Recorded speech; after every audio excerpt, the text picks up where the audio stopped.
کہ نبی اکرم صلی اللہ تعالیٰ علیہ وسلم نے ارشاد فرمایا، تم میں سے ہر ایک کے ساتھ جنوں میں سے اس کا ایک ہم نشین یعنی کہ قرین ہے۔ تو صحابہ نے کہا، اے اللہ کے رسول صلی اللہ تعالیٰ علیہ وسلم، اور آپ کے ساتھ؟ تو آپ صلی اللہ تعالیٰ علیہ وسلم نے ارشاد فرمایا، جی ہاں، میرے ساتھ بھی ایک قرین ہے، مگر اللہ تبارک و تعالیٰ نے میری مدد فرمائی ہے اور اب وہ مسلمان ہو گیا ہے، تو وہ مجھے بھلائی کے علاوہ کسی چیز کا نہیں کہتا۔ پیار دوستو، یہ بات بھی یاد رکھیں کہ اللہ تبارک و تعالیٰ نے جنوں کو وہ قدرت دی ہے جو انسان کو بظاہر عطا نہیں کی گئی۔ اللہ تبارک و تعالیٰ نے ہمارے لیے ان کی بعض قدرات کا بیان کیا ہے، اور ان میں سے بعض یہ ہیں کہ جنات انتقال اور حرکت کے اعتبار سے بہت زیادہ تیز ہوتے ہیں، اور اللہ تبارک و تعالیٰ کے نبی سلیمان علیہ السلام سے ایک سخت اور چلاک جن نے یمن کی ملکہ کا تخت بیت المقدس میں اتنی مدت میں لانے کا وعدہ کیا تھا کہ ایک آدمی مجلس سے نہ اٹھا ہو۔ چنانچہ ارشاد باری تعالیٰ ہے کہ ایک کبھی ہیکل جن کہنے لگا، اس سے پہلے کہ آپ اپنی مجلس سے اٹھیں میں اسے آپ کے پاس لا کر حاضر کر دوں گا، یقین مانیں میں اس پر قادر ہوں اور میں امانت دار بھی ہوں۔ جنات کے کھانے پینے کے حوالے سے حضرت عبداللہ بن مسعود رضی اللہ تعالیٰ عنہ بیان کرتے ہیں کہ نبی اکرم صلی اللہ تعالیٰ علیہ وسلم نے ارشاد فرمایا، میرے پاس جنوں کا ایک دائی آیا تو میں اس کے ساتھ گیا اور ان پر قرآن پاک پڑھا۔ چنانچہ اس آنے والے نے اپنے آثار اور اپنی آگ کے آثار دکھائے۔ نبی کریم صلی اللہ تعالیٰ علیہ وسلم سے زیادہ راہ یعنی کہ کھانے کے متعلق پوچھا تو حضور اکرم صلی اللہ تعالیٰ علیہ وسلم نے ارشاد فرمایا، تمہارا کھانا ہر وہ ہڈی ہے جس پر اللہ تبارک و تعالیٰ کا نام لیا گیا ہو، وہ تمہارے ہاتھ آئے گی تو وہ گوشت سے پر ہوگی، اور ہر مینگنی تمہارے جانوروں کا چارہ ہے۔ چنانچہ اس کے بعد نبی کریم علیہ السلام نے صحابہ کرام علیہ رضوان سے فرمایا کہ ان دونوں سے استنجا نہ کرو، کیونکہ یہ تمہارے بھائی یعنی کہ جنوں کا کھانا ہے۔ اور ایک روایت میں ہے کہ بے شک میرے پاس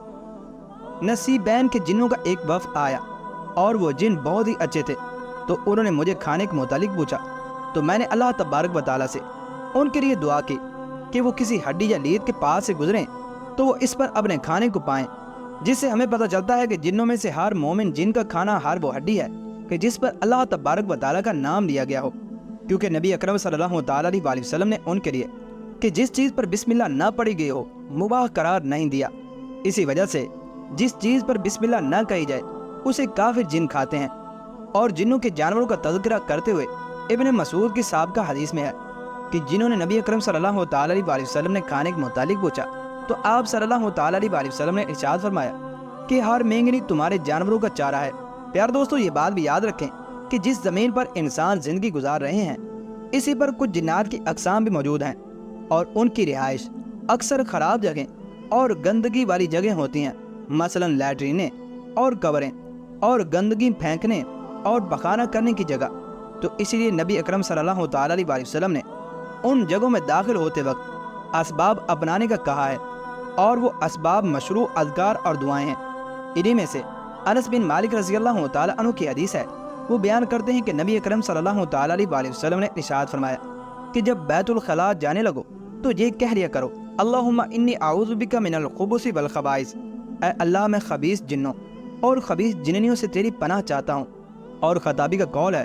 کہ الخبث یہ خبیث کی جمع ہے، اور الخبائث یہ خبیثہ کی جمع ہے۔ اس سے مراد شیطانوں میں مذکر اور مونس ہیں۔ اور جنات کے حساب و کتاب کے حوالے سے امام مجاہد رحمۃ اللہ تعالی علیہ فرماتے ہیں کہ جنات کا بھی حساب و کتاب ہوگا، جیسا کہ اللہ تبارک و تعالیٰ نے ارشاد فرمایا، اور یقیناً جنوں کو یہ معلوم ہے کہ وہ بھی پیش کیے جائیں گے۔ ناظرین محترم، جنات سے بچاؤ کے طریقے کیا ہیں؟ جبکہ جنات ہمیں دیکھتے ہیں اور ہم انہیں نہیں دیکھ سکتے، تو اس لیے نبی اکرم صلی اللہ تعالیٰ علیہ وسلم نے ہمیں ان کی اذیت سے بچنے کے لیے بہت سے طریقے سکھائے ہیں، مثلا شیطان مردود سے اللہ تبارک و تعالیٰ کی پناہ کے اندر آنا، اور سورہ فلق اور سورہ ناس پڑھنا، اور قرآن میں شیطان سے پناہ مانگنے کے متعلق آیا ہے، اور دعا کریں، اے میرے رب میں شیطانوں کے وسوسوں سے تیری پناہ چاہتا ہوں، اور اے میرے رب تیری پناہ چاہتا ہوں کہ وہ میرے پاس آ جائیں۔ اور اسی طرح سے گھر میں داخل ہونے سے اور کھانا کھانے سے اور پانی پینے سے اور جماع سے پہلے بسم اللہ پڑھنا شیطانوں کو گھر میں رات گزارنے، کھانے پینے اور جماع میں شرکت سے روک دیتا ہے۔ اسی طرح سے بیت الخلاء میں داخل ہونے سے پہلے اور لباس اتارنے سے قبل جن کو انسان کے شرمگاہ اور اسے تکلیف دینے سے منع کر دیتا ہے۔